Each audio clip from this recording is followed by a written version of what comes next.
हमें मालूम है जन्नत की हकीकत, लेकिन दिल के बहलाने को गालिब ये ख्याल अच्छा है। तो राजस्थान विधानसभा चुनाव में क्या होगा, इस बात को सिर्फ दो ही नेता जानते हैं। कौन है दो वो नेता?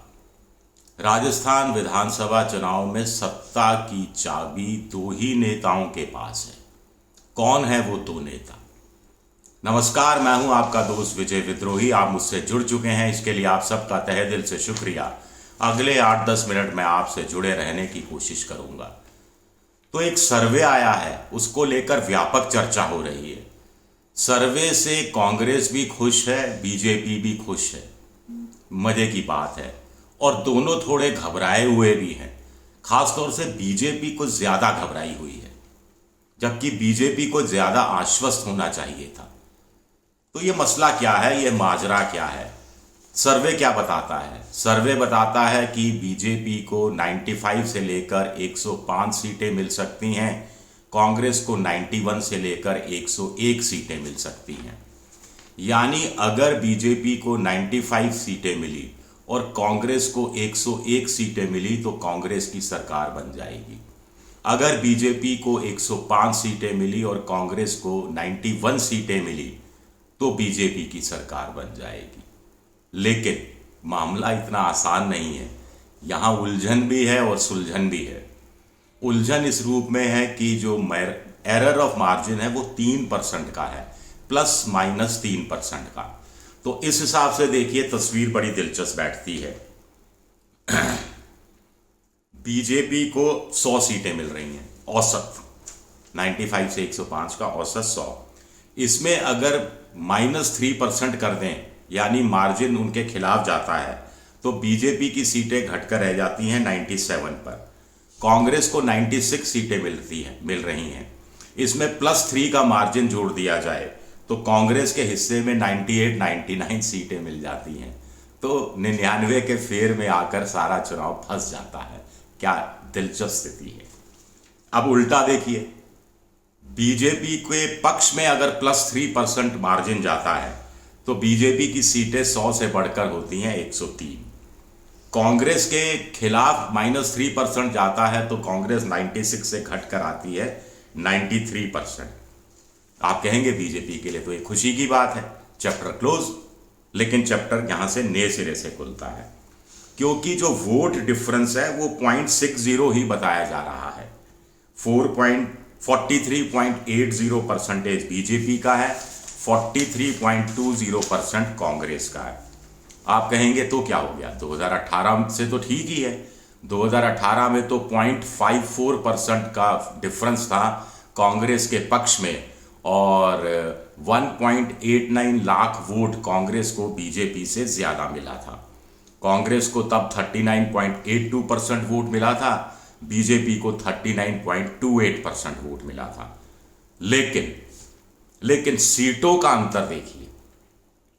वोट परसेंटेज का जो मार्जिन है 0.54 कांग्रेस के पक्ष में, लेकिन सीटें आती है कांग्रेस की 100, बीजेपी की 73, 27 सीटों का फर्क। 0.54% में 27 सीटें कांग्रेस को ज्यादा मिलती हैं। इस सर्वे में वोट डिफरेंट 0.60 दिखाया जा रहा है, और सीट में फर्क भी सिर्फ 4 दिखाया जा रहा है। यानी बीजेपी की औसत सीटें 100 हैं, 95 से 105 का औसत 100 हो गया। कांग्रेस की 91 और 101 में से औसत हो गया 96।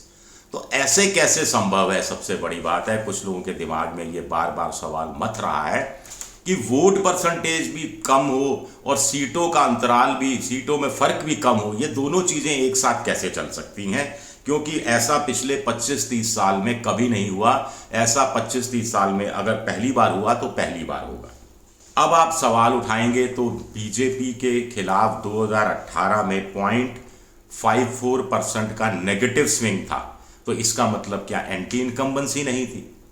क्योंकि अब सवाल उठ रहा है, कांग्रेस खेमे के लोग कह रहे हैं कि हमारे खिलाफ 0.60% का नेगेटिव स्विंग है, लेकिन सीटें उतनी ही आ रही हैं, यानी एंटी इनकम्बेंसी हमारे खिलाफ नहीं है।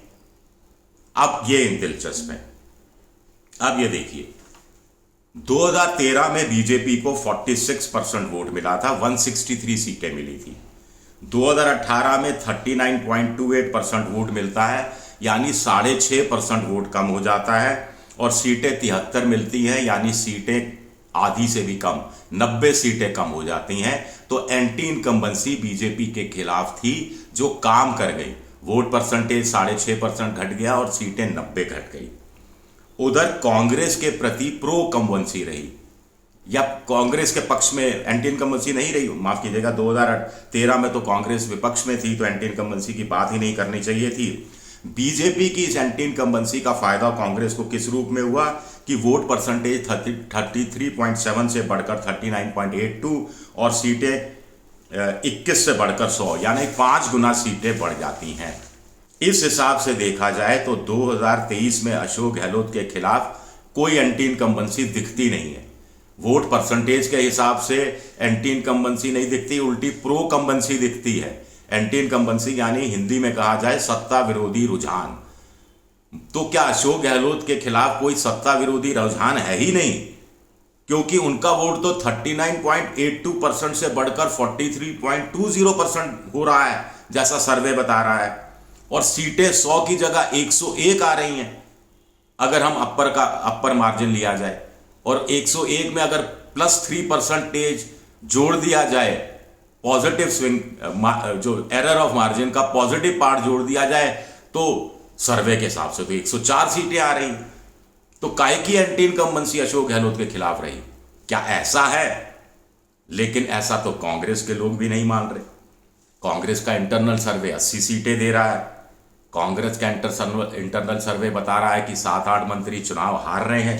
कांग्रेस का इंटरनल सर्वे बता रहा है कि करीब करीब 40% एमएलए की हालत बहुत खराब है और उनका टिकट काटा जाना जरूरी है। कुछ लोग तो कह रहे हैं 60 से 70% विधायकों के टिकट कटने चाहिए। पिछले 20 साल का इतिहास बताता है कि 200 में से सिर्फ 55-60 विधायक ही लौट के आते हैं, बाकी 135-140 नए चेहरे होते हैं। 200 में से विधानसभा की में से 120 के चेहरे बदले जाने की जरूरत है कांग्रेस में। इस बात की कई बात कही जा रही है। तो ऐसे में एक बड़ा सवाल उठता है कि कांग्रेस को क्या करना चाहिए। आगे बात करेंगे बीजेपी को क्या करना चाहिए। मेरे हिसाब से, इस हिसाब से देखा जाए तो कांग्रेस को वामदलों से समझौता करना चाहिए, आरएलपी हनुमान बेनीवाल से समझौता करना चाहिए, ट्राइबल पार्टी से समझौता करना चाहिए, आरएलडी से समझौता करना चाहिए। संभव हो सके तो बीएसपी के साथ टैक्टिकल अंडरस्टैंडिंग से चुनाव लड़ा जाना चाहिए, ताकि वो अपना जो सर्वे बता रहा है उससे कहीं ज्यादा सीटें निकालने में कामयाब हो जाए। अशोक गहलोत के लिए सर्वे बड़ी राहत लेकर आया, क्योंकि इससे ठीक पहले राहुल गांधी का बयान आया था जिसमें उन्होंने राजस्थान में कांग्रेस के जीत के प्रति संशय व्यक्त किया था, और अशोक गहलोत ने इसे बड़ी चुनौती के रूप में लिया था। कार्यकर्ताओं में भी उत्साह थोड़ा कम हुआ था। अब अशोक गहलोत को लग सकता है कि ये सर्वे कांग्रेस को जीतता हुआ भी एक तरह से दिखा रहा है, तो कांग्रेस के कार्यकर्ताओं में उत्साह आएगा। और सबसे बड़ी बात है 6, 7, 8, 10%, 12% जो फ्लोटिंग वोटर होता है अलग अलग राज्यों में अलग अलग हिसाब से, वो फ्लोटिंग वोटर में से भी कुछ हिस्सा कांग्रेस के हक में जा सकता है, जो बड़ी बात हो सकती है। कुल मिलाकर ये पॉजिटिव फैक्टर कांग्रेस के हिसाब से है। अब यहां एक दिलचस्प चीज है, बेहद दिलचस्प चीज है। जब राहुल गांधी ने कहा तो सचिन पायलट के समर्थक कथित रूप से खुश हो गए कि ठीक है साहब, इसका मतलब अशोक गहलोत हार रहा है, कांग्रेस हार रही है। अब जब सर्वे बता रहा है कि कांग्रेस जीत भी सकती है, तो सचिन पायलट के समर्थक क्या करेंगे? अब क्या उन्हें लगेगा कांग्रेस जीत रही है तो क्या कांग्रेस का समर्थन कर देना चाहिए, या बिल्कुल भी नहीं करना चाहिए? जितना समर्थन पहले कर रहे थे अब उतना भी नहीं करेंगे, क्योंकि उनको लगेगा अरे हमें तो सचिन पायलट को जिताना है और अशोक गहलोत को हराना है, और ये सर्वे तो अशोक गहलोत को जीतता हुआ बता रहा है। क्या ये फर्क पड़ेगा? ये बहुत इंपॉर्टेंट पॉइंट है, बहुत इंपॉर्टेंट पॉइंट है। क्या ऐसे में आला कमान को कोई मैसेज देना चाहिए कि कांग्रेस सत्ता में आ गई तो जरूरी नहीं है अशोक गहलोत ही मुख्यमंत्री बने, या बारी बारी से अशोक गहलोत और सचिन पायलट मुख्यमंत्री बन सकते हैं? इसका कोई साफ संकेत दिए जाने की जरूरत है। ये सर्वे साफ साफ इशारा कर रहा है कि कांग्रेस को इस पर स्टैंड लेना पड़ेगा, क्योंकि इस सर्वे के हिसाब से पूरा का पूरा जो कांग्रेस की जीत का दारोमदार या सत्ता की चाबी सचिन पायलट के समर्थकों के हाथ में आ गई है। सचिन पायलट के, इनडायरेक्ट रूप में कहूं तो सचिन पायलट के हाथ में सत्ता की चाबी आ गई है। अब बीजेपी की बात करते हैं। बीजेपी के नेता स्वाभाविक है खुश नहीं होंगे, वो तो मान कर चल रहे थे 120 125 सीटें आएंगी, लेकिन उनके लिए राहत की बात है कि ये सर्वे उस समय किया गया जब वसुंधरा राजे और अमित शाह के बीच बात बनी नहीं थी।